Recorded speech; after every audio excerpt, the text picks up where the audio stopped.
Good evening, Allen Temple friends and family. We are so glad you are joining us tonight for another edition of Theological Thursdays, where we deal with all of the issues and theological questions that have been raised by the pandemic. I thank you so much for joining us once again. If you would take an opportunity, let somebody know we are dealing with questions and issues once again, and I'm so very grateful to have an incredible gentleman joining us tonight. You all know him, Allen Temple. He is no stranger. He's been preaching for us for years. I adore him. He is my personal PNBC cut buddy. Whenever we need to cut up in the Progressive Convention, Dr. Gary V. Simpson is there to cut up with me. He is the leading pastor of Concord Baptist. Tell me, Church of Christ, right? We still Baptist. We just Church of Christ. Yeah, the Concord Baptist Church of Christ. Yeah, Concord Baptist Church of Christ. He's the leading pastor there. He is also a professor of homiletics. He is a professor. He is a teacher. He is a preacher. He is the husband of my other cut-up buddy, the one and only, Dr. Emma Jordan Simpson. And when I was dealing with the what we would discuss tonight, he was the person that came up in my spirit. And I just pray that as we have this conversation, it will unfold. So welcome him tonight. Type in the chat, clap your hands, say welcome, welcome, welcome, Dr. Simpson, joining us all the way from Brooklyn, New York. Welcome. Thank you for being here. All right. I'm glad to be here. And hello to my West. I miss you all so badly. I cannot wait to get out to the West Coast and see you. Indeed. We miss you too. We miss you too. And please greet my cut buddy for me, Dr. Emma. I shall. And of course, your amazing womanish, trailblazing daughter. We thank God for her as well. Yeah. So, ladies and gentlemen, here's what's going on. Last week, if you all were joining us, we had a conversation about liminality. We are in the Lenten season. We are taking the journey to the cross. And we talked about how even in this pandemic time, we are not where we were. We're not totally shut down, not totally sheltered in place. If you go out, rush hour traffic is back. Stores are opening. Movies are opening. New York may even be more advanced than we are out here.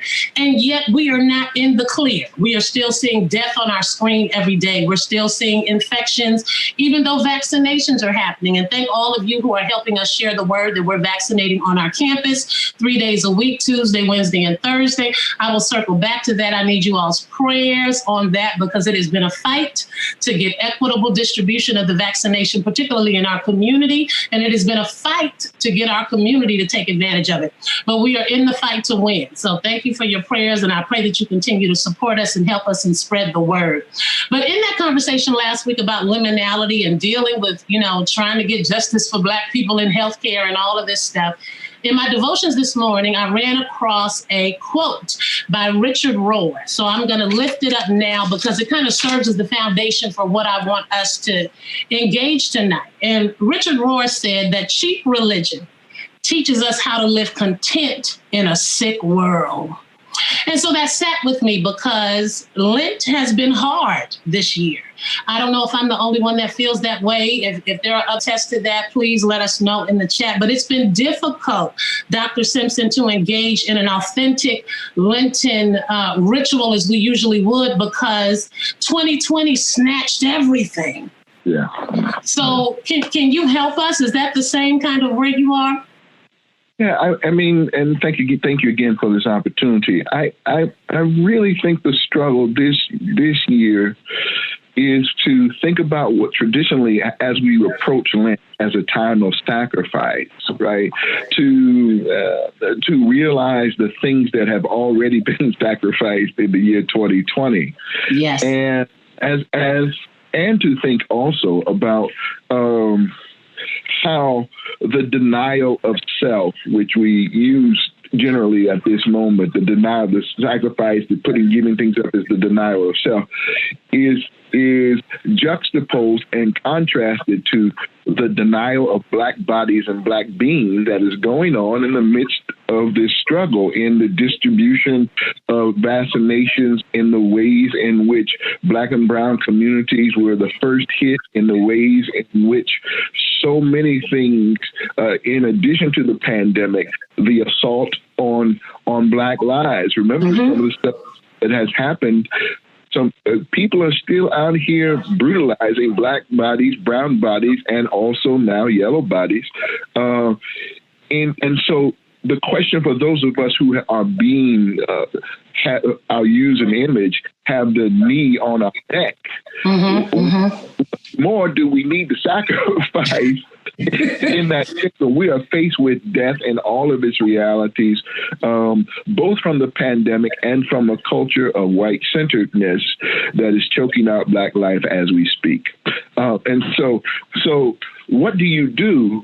And you start thinking about, I know we have at Concord, we started to think about how perhaps we, not that we were participating knowingly in our own kind of self-denial, but in this moment, in order to make it through Calvary and to the resurrection, we're going to have to take a different position, right? So we've actually spent Lent going through the 7 churches of Asia Minor, talking about what it means to be in exile, to be persecuted, to be a church under fire at an apocalyptic time, and it's really fun. We're having this is some of the best time we're having in our study time to talk about these kind of things.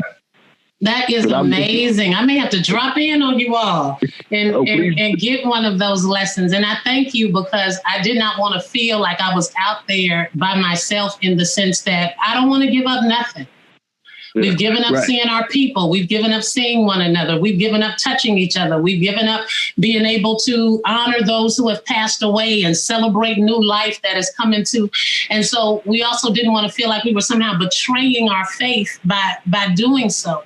And so Richard Rohr's quote triggered in me thoughts about, of course, the great predecessor, the one that you took over for, Dr. Gardner C. Taylor, who would always talk about his concerns about the absence of the cross, right? So if the Lent is supposed to be about the journey to the cross, he would always raise issues about how the cross was absent, a crossless faith, crossless Christianity. So for those of us who are trying to remain true and navigate our way through a pandemic Lent, which is very different than a traditional Lent, in this liminal in-between space, are you seeing that or sense that overall there's a lack of the cross in this season of preaching, in this season of worship and Christianity, now that people are online, church hopping, going everywhere, going from the East Coast to the West Coast to the South?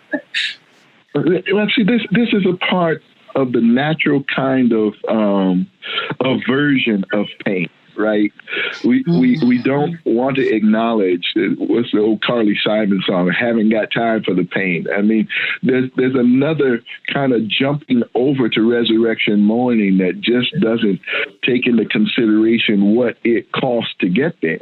Right, and in this moment of our conversation, I don't think all we need to do is highlight what we are experiencing. We are in death. We are confronted with new ways of death every day. We've lost 45 people in our church, and what, just as you say, we have not had a chance to do the kind of closure that a church would do. People join our church, want to be baptized. We haven't gotten in any water in the last year. Right. But these are all reminders of what I'm thinking about the Philippians passage, who thought it not robbery, he who was co-equal with God, who in fact humbles himself. This is a global humbling. To recognize, and it's hard not to say, as some people are doing, trying to get the easy answer here, right? It's trying to get the easy answers. But one way people do that is just to talk about happy stuff, right? Let's just no. We have a right, and we should not feel shamed about the pain that we feel, about in some instances are people in their hesitancy because of history about what to do in this moment where I get it. We shouldn't shame people. I mean, if we're not careful and we're not doing vaccination because our building is completely closed, but I think we have to be careful about taking notes about who has been vaccinated and not to build two different cultures within our own context. People have this. And yet, we is all in the same boat. Yeah. When it comes down to, again, the ways in which the centering of whiteness affects us systematically, not just with attitudes, but the systematic ways in which the centering of whiteness always plays against us in these moments, including affordable and accessible health care, et cetera, et cetera. We can go on. But you know, Pastor, we did a thing with the Ministers Division and brought pastors in to talk on Zoom, and they were all, we were trying to figure out what was going on, you know, what were people feeling. This was early on. And everybody was telling me about how their church was doing well, about how their giving was doing great. The people were showing up and they were still having a hallelujah good time, even though they were in the virtual space. And after about 35 minutes of that, I said, okay, I get all of what you're saying, and that's important. But let me tell you, I'm tired. Angry. I don't know what to do. They're talking about the liminality. I don't. People looking to me for a plan. I ain't got no plan. Right. And you understand that. I do. That linguistic representation. I ain't got no plan. That double negative means sure enough I ain't got one, right? And I am responding. I'm hurting every time I pick up the phone, and somebody I can't go to the hospital. I can't visit people. I can't do the thing that we wanted to do. So in that instance, in that liminality, what do we lead people toward? What is the theological thing about liminality? I think the reality is that we have always been, even those of us who have treated our Bible and our faith as finding the right answers. What we're discovering is that true faith is about framing the right questions. The orientation altogether, right? Thank you so much. So very true. Because I tell people, and I know they're wondering, you know, what was the motivation? Because honestly, I did not set out to be all deeply involved in this COVID thing right when the shutdown happened. That was not my intention at all. I had already set out a plan. Here's what we're going to focus on: connection, communication, right? I had given them the 4 C's. This is the goal during the shutdown. Because literally, if today may actually make a year, at least for us in California where the shutdown began. I think it was the 17th, and we had just met that last Sunday. And so they had told us initially maybe a couple of weeks. Then it was maybe a month.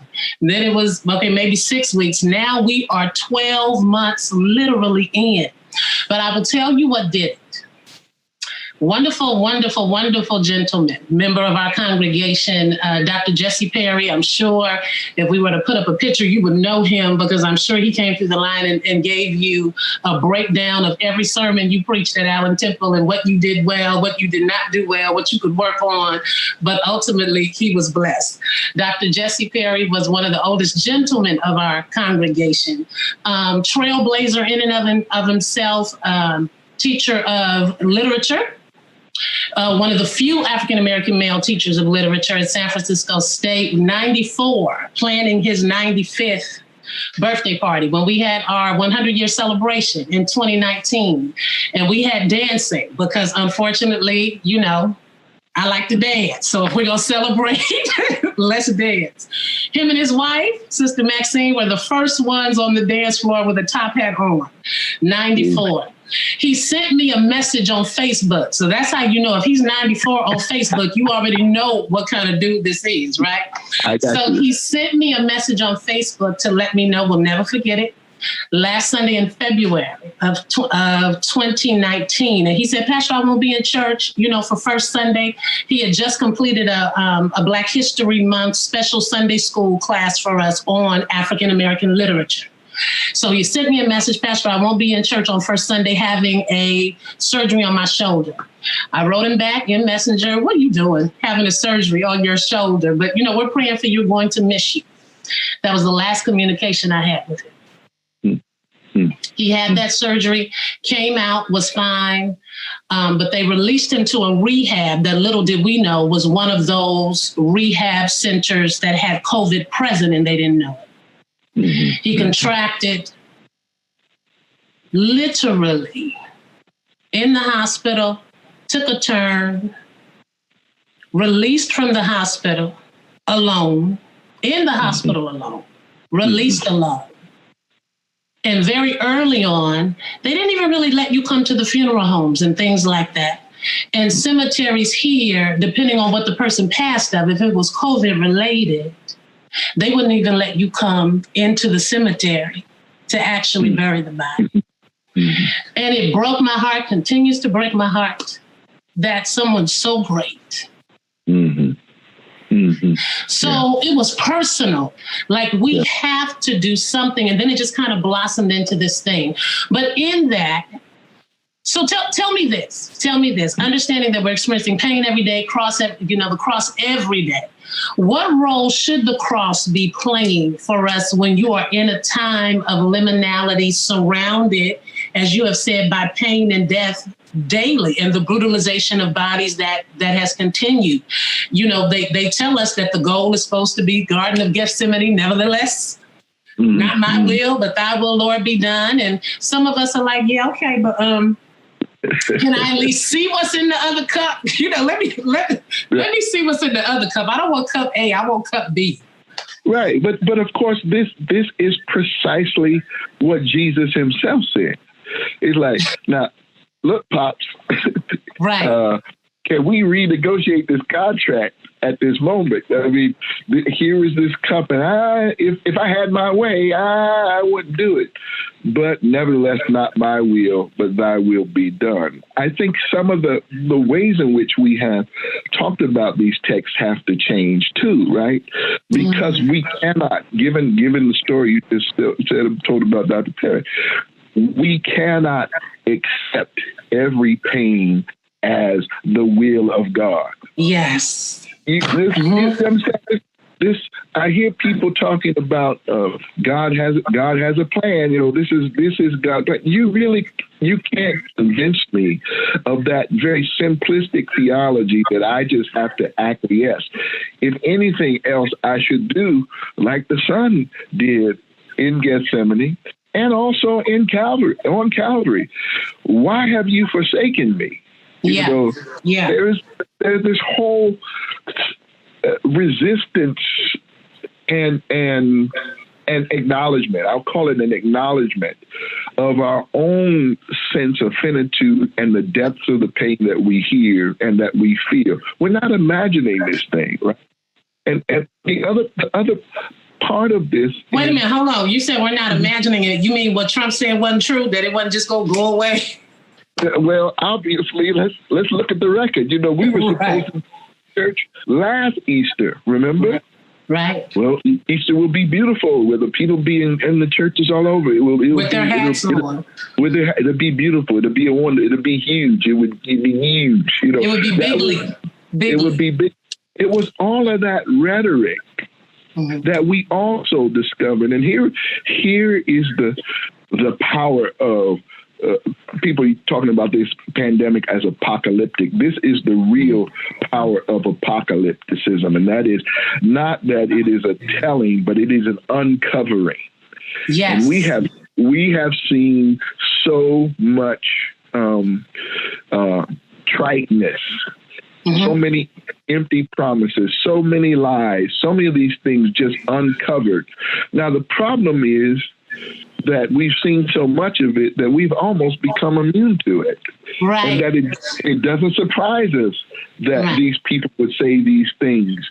And content to live with it. Like the quote said, that your cheap religion teaches you to live content with that which is sick. That which is sick, right? And there's no way. Here's the beautiful thing about that quote today.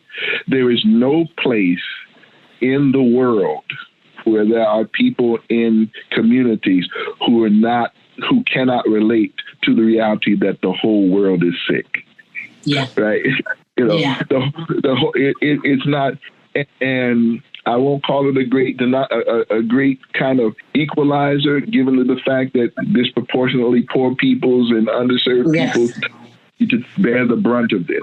But again, that is what the revelation, the apocalypse does. It uncovers the inequity of our healthcare system. It uncovers the fact that here we are in the middle of a pandemic, and now it's immediately the Congress people are putting bills on the table, and not Congress people, but state houses are going back to do voter suppression. Exactly. Right? In our faces. In your face. You know, I watched our good brother, I have to honor him, the Honorable Senator Raphael Warnock, and he's an honorary. Yes, I heard him say, because a large part of what happened in Georgia was souls to the polls. They've now put legislation in the Georgia legislature that you can't go to church and go to vote at the voting poll at the same places. They are dismantling. There are 135 or something legislative things being passed on state levels to make sure that voters will be suppressed and be disenfranchised. You know, this is the other side right. of the that we're in. This is the continued.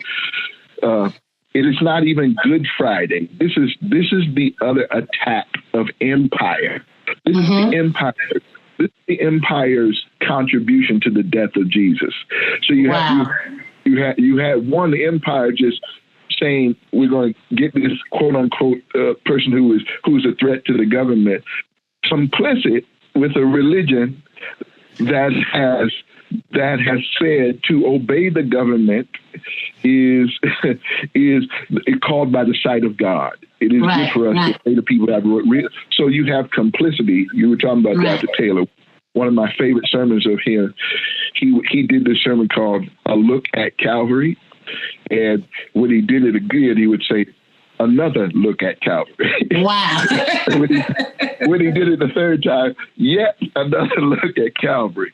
But I can remember. Well, then help us then, because I mean, we're being honest here and we're talking freely, which is why I've always appreciated you, because I've always been able to speak very freely, very transparently about anything, about frustrations with, denominational organizations, all the way down to other issues. How do we, you know what I mean? We don't want to look at Calvary. Calvary is gruesome. Right. Calvary is bloody. Calvary is not pleasant. Calvary is a reminder of everything that is wrong, not just corporately, because what I find also, I think for those of us who are social justice inclined, we have to be careful, because it is very easy for us to shift our attention and gaze and prophetic critique to that which is outside of us, like empire, while completely ignoring that the cross and the brutality of it and the bloodiness of it is also a reflection that points to some stuff going on with us. Within the faith communities, exactly, yes. and that was Dr. Taylor's point number 2 on that. All right, you make me feel good. I didn't anticipate Dr. Taylor's point. The first thing is, a government that has a false sense of its power. Mm-hmm. The second is an apostate religion, which is what he called it. Right. Mm-hmm. And that is what you're describing now, how easy it is. And we have seen so much of this in the social media and other ways of folks who are critiquing what the government is doing to us, but will not say what we are doing to each other that is equally vile, violent, bloody, dangerous, death-inducing. I mean, we got to talk about the self-critique of the church, and our response. And one of the most violent things we're doing right now is choosing as no offense to Bobby McFerrin, but choosing as our hymns on Sunday. Don't worry, be happy. Exactly. So you need to Pastor worry. Emeritus, are you listening? Pastor Emeritus, if you are on, I know you are excited, because let me tell you who will send an email in a minute. If I have to tell our music ministry, look here, now we have to balance some of these praise and worship songs with some good old hymns, because again, the idea that so much of what we are doing is crossless.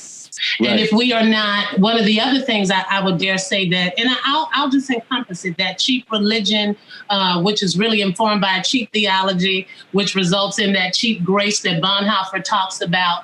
So much of that leads to our attempt to anesthetize, so that what we have called worship is really our attempt to not feel anything, whether it's our songs, whether it's our preaching, whether it's all of that. So I know Pastor Emeritus is ecstatic that you have said that. And I know that was something that you were working on and dealing with. So what was that? Well, I think part of this is, and so at the risk of being called a communist, the Marx critique is right, is about the opiate of the masses. Of the masses, being the opiate of the masses. And some of us back in the day, when I arrived at Concord in the mid '80s, we were also in the middle of the crack epidemic, and I would say to folks, look, we can't treat the church like a crack house. We can't come and get high here, and then do residual violence as crack did, residual violence in our community until we can come and get high again. We got to stop fiending over this kind of, I've heard William Watley said we're producing a generation of praise junkie. Yeah. But it's not, I don't want to just think about worship. It's kind of this blind, non-critical optimism, right? Yeah. And biblical theology was never meant to be that. First of all, can we say here that the most prodigious and prolific time of Bible scripture writing was in times of persecution and pandemic and problems? The pre-exilic, post-exilic, exilic period in the Hebrew scripture, and we got to remember something Americans don't really get, is that to be a Christian in first century was not a badge of honor. Right. It was to be under persecution because of this reason, and that is the government said Caesar is Lord. Right. The Christians proclaimed Jesus is Lord. So to say Jesus is Lord was to say that Caesar wasn't Lord, which was to create a certain bit of treason. And so we have to talk about how we can still make that profession. That we can still make that profession that Jesus is Lord now. We're coming to Palm Sunday, and of course, hey, I'm thinking for myself, this is a different Palm Sunday. Like when we started our Zoom service on Easter Sunday, I was recording things and putting them up, little 5 minutes. And the first time we did a Zoom service, we did it on Easter morning. And boy, and so here's the thing I want to suggest, that death is about what we've described in this pandemic, right? Isolation. People going to the hospital, their loved ones can't come see them. The tomb is about isolation, right? Resurrection is a community event. Yes. Resurrection is a community event. It creates new communities in which the women who were going to just do their thing to prepare the body now turn out to be the first evangelists, right? Yes. They got to tell the disciples who didn't even show up for Calvary. There's a sermon. Right. When the church doesn't want to deal with the pain. It just wants the goodies that Jesus did. Sam Proctor used to say, we treat God like Santa Claus, just sitting on his lap and tell him what we want for Christmas. What do you think about that? But then shift us then, because what can we begin? You said something earlier when we were talking before all of this, that now more than any time, we should be intentionally pointing people to resurrection. So why do you say that? Why do you say that? Yeah, because here's the core of what Paul says in 1 Corinthians 15. Oh, death, where is your sting? Listen, we know about sting right now. We are absolutely clear about the sting and the pain and all the other things that it gives to us. We have to keep ourselves alive. Yeah. Right? To get to that place where, because I tell folks, I have people in my congregation who quote Romans 8:28, that all things work together. That's not something you can say when you're going through it. Right. You can't claim that before you get through it. That is the power of testimony, looking back. Right. And here's one of the things I had to say to myself, and about this, and I'll say this at the Resurrection Sunday. I sit around and started complaining about all the things that were wrong, all the things I couldn't do, all the pains I experienced, and I had to stop myself and say, but as of this moment right now, I am surviving a pandemic. Yes, right? Yes. Right now, I don't know about tomorrow, but right now, I've made adjustments in all kinds of ways. The resurrection is about the resilience of the human spirit, the human soul. Yes. About the fact that death doesn't. One of my youth ministers quotes me and says, "I said something I can't say to people now." But resurrection is about flipping the bird to death. Yes. You understand? And there's a certain kind of sassiness in Black folk. Yes, it is. Knowing Maya Angelou's and still I rise, right? Right. And still I rise in spite of all this, but we can't deny that's not a negation of all the stuff we're going to. In addition to that, on the other side of that, we got to believe about this power of something that is greater than death. Otherwise, we are lost. And so you are telling us, and so for those of you who are listening and viewing, you are telling us that it is okay for us to shift our focus, that we are not dishonoring our race, our people, our faith, our religion. If we say, okay, I'm sitting in this, but I can't sit with this long, because, we talk about a lot, not always, but we talk about the brutalization of Black bodies. And yes, that is true. But there is a different kind of brutalization that is also taking place that has nothing to do with the bodies. People are struggling more with their mental health. They're struggling more relationally. They're struggling more in their emotions, finding themselves on an emotional roller coaster, isolation, all of those kinds of things. And so for some, they almost feel guilty trying to, do something that's fun, that you should focus on all of the things that are wrong. So are you freeing us to say that it's okay? You are already, I'm not suggesting you take popcorn to go to Calvary, but I am suggesting that let's accept that our life, I had an old preacher, I don't know who said, it's been so long in my memory, who said that we are all candidates for the grave. Yes. We're heading in that procession. So what do? Do you resign to the fact that I'm headed to the grave? Or do you say, this is an adventure that God and I am going on, and we're going to, and what you don't know is that we are all candidates for the grave, but then for some of us, the grave is just a one night sleep in a hotel. Right. We do believe that we are going to be again, and life everlasting comes on. I just think this is what I would say. Lent is about being real. Yeah. It's about being authentically human. And right now it is authentically human. It is honest to say, I'm not okay. Mm-hmm. I'm hurting. I'm confused. I can't take I can't see another death. I can't. That's okay.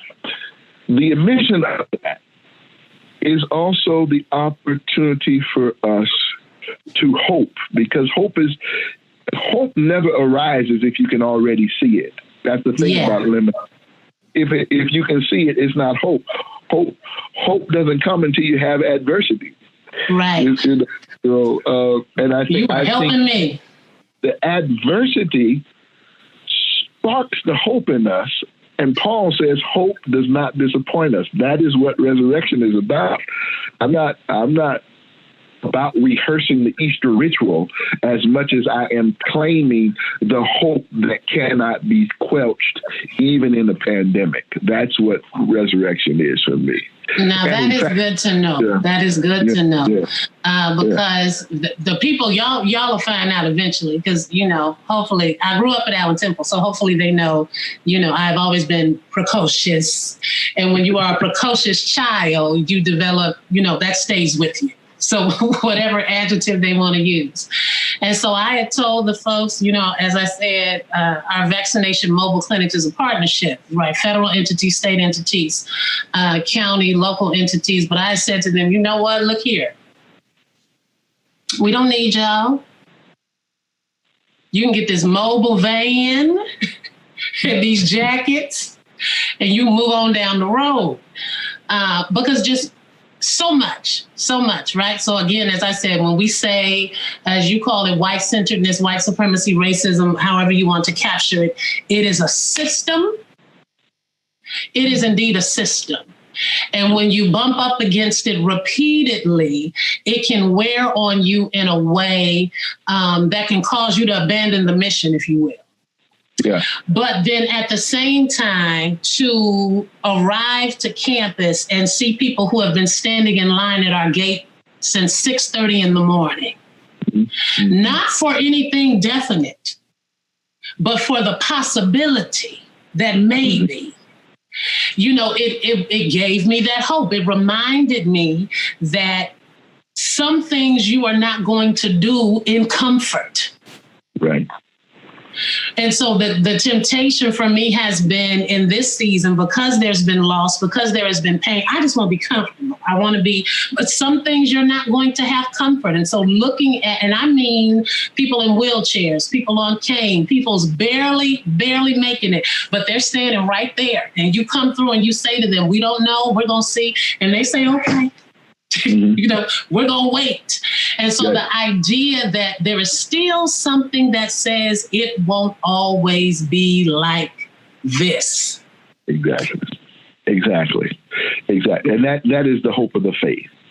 And again, to quote another death passage, yes, we sorrow, but not without hope. Yes, right? Yes. You take my hope away from me, I'm done. And to be honest with you, my hope right now is being supplied by the people at the church. Yeah. They show up Wednesdays in the study hour. They show up on Sundays, and I can see them because with Zoom, I call them all by name. They run to get there early so the pastor can call their name. But have some folks who are not on the who are not on the screen, don't have all the technology, but they're on their phone. They don't care. They'll open up and say, "Good morning, Pastor. This is so and so. How you doing?" All of that. That is what's given me life. That's what I mean about the repeating of the resurrection ritual, which is what Sunday morning is for us. It's not just Easter that's resurrection morning. There are 52 Easters in the Christian calendar. Every day we show up, we are remembering that it happened on the first day of the week. And every time I open those things, they give me that life. And that conversation, and I'll be very honest with you. I love what I'm doing, but if it had not been for the pandemic, I don't think I would ever have gotten to this level of intimacy with the congregation that I have now. Oh, wow. That's after 30 years, right? Because I'd have been we kept showing up. I still prefer. Now I got to do some things to engage and to let the congregation also know that they are saving my Black life right now. I understand. And let me take a little liberty and thank all the members of Allen Temple Baptist Church, because Dr. Simpson, let me tell you, they send cards, they send little gifts, they send encouragement, and I have been so busy, literally. Sometimes I have cards from Christmas that I'm still trying to get through and send thank you notes for. So take this as your public corporate thank you. I appreciate it from the bottom of my heart that you are even so considerate and think of me. And yes, I use every Starbucks card you give me. I use every single one.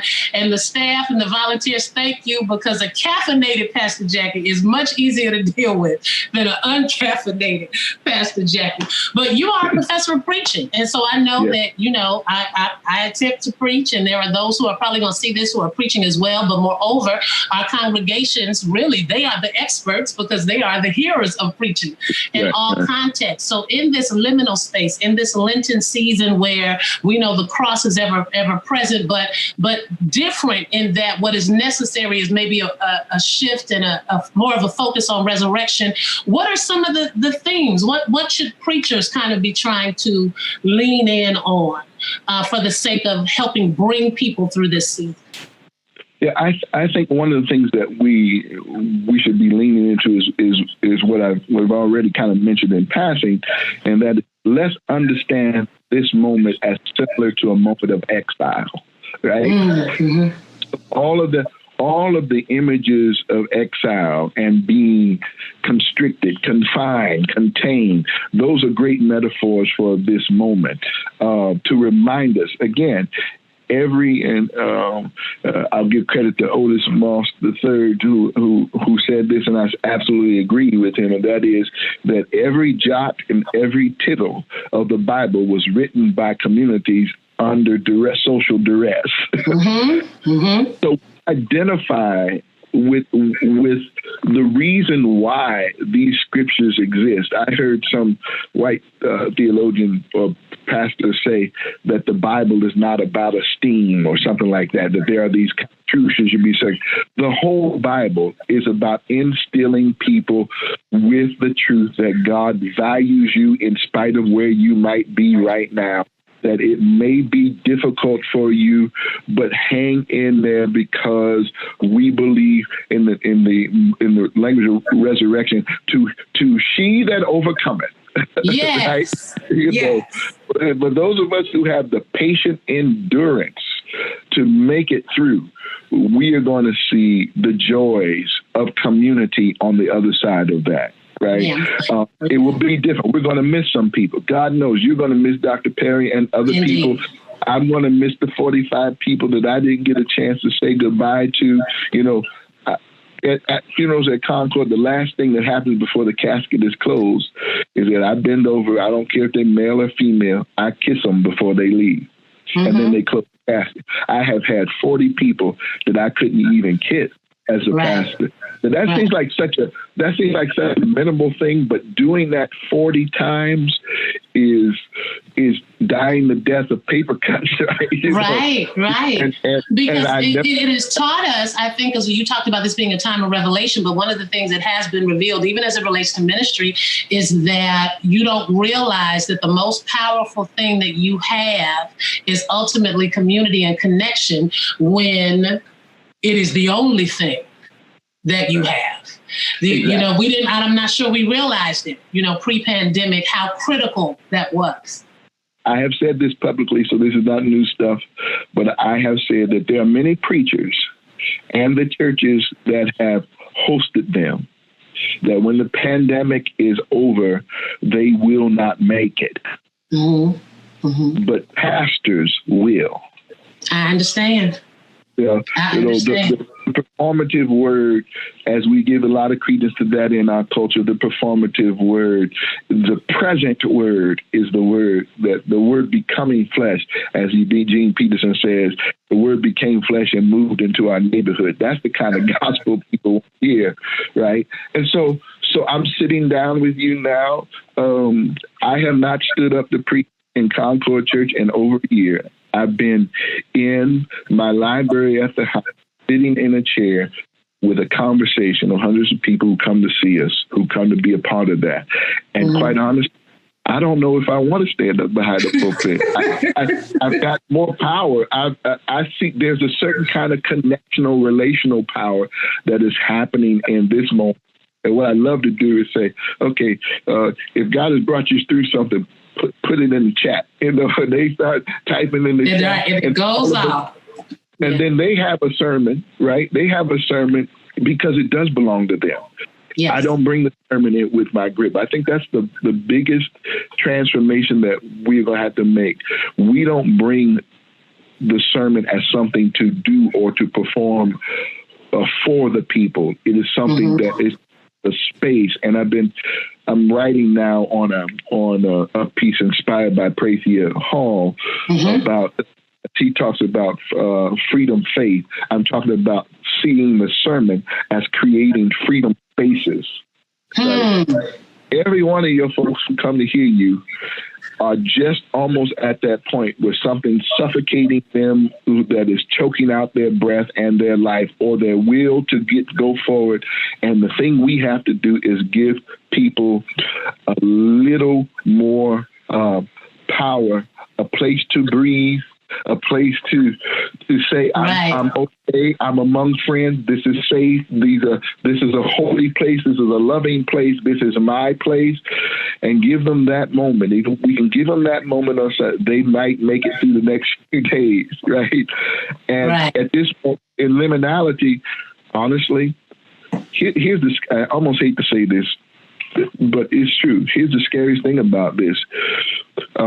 I appreciate it first, you saying something about mental illness, because I think the long-term effects of being isolated like this, if we stop the virus from spreading, there are going to be these residual things, one of which is going to be just the need for all of us to check in with mental health care professionals, to children who have had their socialization cut off, for all of us about entering back into social anxieties as a whole. And we're seeing some of that now in some of the random violence that's happening. These are a lot of times mental issues, but that we are going to have to deal with the long-term effects of this. Just getting shot and just quelling this number of the virus going up. And the truth of the matter is, just as we have adapted and gotten vaccinations, there's another virus coming. It might not be in our lifetime. It might be another 100 years, like the Spanish flu was for this. But it may not be the last time that humanity across the globe has to sequester for some period in order to let. And this is a part of what it means to be. See, we also messed up when we talked about what traditionally people talk about the fall of humanity. Yes, there is also a brokenness in the earth that we have contributed to. We have contributed to the weakening of creation. That is partly our fault, but I'll use the Corinthian term, the whole creation groans. Right? Yes. And this pandemic is a groaning of the whole creation. And I think we have to be honest with ourselves and say, this may not be the last time. That's why we got to get through this, because I'm coming to my close now. All right now. The remnant Indeed. Well, you have helped us. And so I want to thank you, because you have certainly made this, and many, many times you have been my safe place, my safe space, to be honest and transparent. And so even in this, even my calling upon you now was because I was on campus and did not realize how angry I was until that man from FEMA walked up on me, and I'm looking at him and he's looking at me, and I said, you know what, let me walk away. Let me just walk away, because we deep East Oakland, right? And this could sure enough be something in about 2 minutes. And so I said, Lord, let me go get myself together. But knowing that there is a place and there is a space where you can say, I'm not okay. Right. I don't feel like it. I don't want to. I want door B. Father, let this cup pass from me. Right. But also knowing at the end of the day, don't we always come back to what we start with, is that's not the end of the story, right? That's not the end. Yes, and so my prayer and my hope is that we've at least given people through this conversation some things that they can hold on to.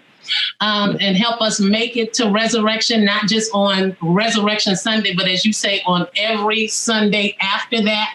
And then the last thing I would hope to raise with you is just kind of ask your opinion. I am of the mindset, because it is troubling to me, what I sense is a rush to return. I have said to Alan Tipple, I continually say publicly, don't waste a good pandemic. Don't waste it. That we have an opportunity here to emerge from this transformed. And if we do not emerge transformed, whatever that, needs to mean for us, we will have wasted a good pandemic.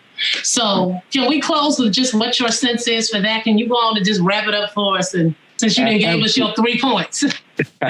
Well, let me first say, I want to say just publicly and to the people of Allen Temple, on behalf of my relationship with you, I'm always here for you, sis. I want you to know that Emma and I are both always here, always there for you, and you know that. And I want the people at Allen Temple to know that we are here for Jackie, and we appreciate her and her gifts and the work that she's doing and the leadership she's providing. We left on the third Sunday in March. I made a decision. Candace, my daughter, was scheduled to preach that Sunday morning. And I was trying to say, it's the last Sunday we're going to be here. Should I preach? And I was going to pull her out. No, she preached, and she gave us the last word that we needed to go through this. And it allowed me to be a pastor in that moment also. And what I said to was, and my position has always been, I would hate to, unbeknownst, be the asymptomatic carrier in a community that I love. It would break my heart that in trying to be of help that I have brought on more tragedy. And so our decision to close will be the same spirit in which we open, and that is that we can guarantee some safety for our folks. Now, I also did this thing. I took this as an opportunity to tear the heating system out. So there's no heat that we can't get back until July or August, which amen, right? Now that heating system better be in by then, or I'm going to be in trouble. But the all right, y'all heard it. Get his heating system in. We got it. We had to, but that is the spirit in which that we made the decision to go back. I miss a lot. The thing I miss the most, to be honest with you, is congregational singing. Oh my God. And not just for its beauty, but also for the quirkiness, for the people who can't get on pitch, for the people who are singing the third verse when we're singing the second verse, for the musicians who are not in the same key. All of that organic messiness is grace of God to remind us that we have not yet gotten to that place of perfection, and we strive and struggle together in love to get there. And we want to make sure, like we do at communion, is after we serve everybody, we ask a question. Everybody's holding their elements, and we ask a question. Is there anyone here who has been overlooked? And we will not eat or drink if somebody raises their hand. We wait until they're served. And that is our sense of who we are in this moment. I want to make sure we don't leave anybody behind. Nobody is overlooked. People have the food that they need. They have the resources that they need. They have all the things that they have, the medical attention that they need right now. They have the finances that they need. We are not going to move until everybody has been served. But I'm looking forward. I got a list. I got a list of all the songs I want to hear. That you want the choir to sing. I know it's going to be a great and glorious day. God knows that it is. But thank you so very much. So, Allen Temple friends and family, we pray that you've enjoyed this, and even folks who are at Concord, because we hope that you're able to view it too, even if you're not able to do it live with us. We thank Dr. Simpson so very much just for helping me personally navigate what was been my struggle with cheap grace, cheap religion, cheap theology, the temptation to numb ourselves and anesthetize, and recognizing that we are on our way. I think that's a wonderful way to characterize it. We're not there yet, but we are on our way. And it almost seems like that, it ebbs and flows. We are, as soon as we think we've arrived, then we are on our way now somewhere else. And so I thank you so much for joining us. I thank all of you for listening. Come on, type in the chat. Thank him, encourage him. It is so good to even see you. I will never forget. Y'all know he preached that sermon at Allen Temple about them 4 lepers. And y'all remember that. And he was like, how long? how long must we stay here? So it is so good to see you and to hear you laugh. And thank you again for being my cohort, my co-conspirator with the Progressive National Baptist Convention. We certainly look forward to convening even in that regard as well, believing that God is just going to do great things. And so I encourage you all tonight, Allen Temple, to be strong, be encouraged, know that we love you, that we're supporting you, whatever you need. We're going to try and make ourselves available for those of you who are interested in vaccination. You know, I've always said it. I'm going to continue to say it. It is not our responsibility as individuals or as the church or any entity to tell somebody what to do and what not to do. That is your decision to make. It is our responsibility that if you choose to do so, that it is available to you. And so that is what we're endeavoring to do, is to make it available to those who may not have ready access. So again, we thank you, we appreciate you, and we speak God's blessings over your life, encourage you, and ask that God be with you. We are on our way to the cross, and we want all of us to make it there together. Have a good night, Allen Temple. We love you. Bless you, Dr. Simpson. Give my love to Dr. Emma and Candace. I will do that. All right. Take care. Love you all. All right. Good night.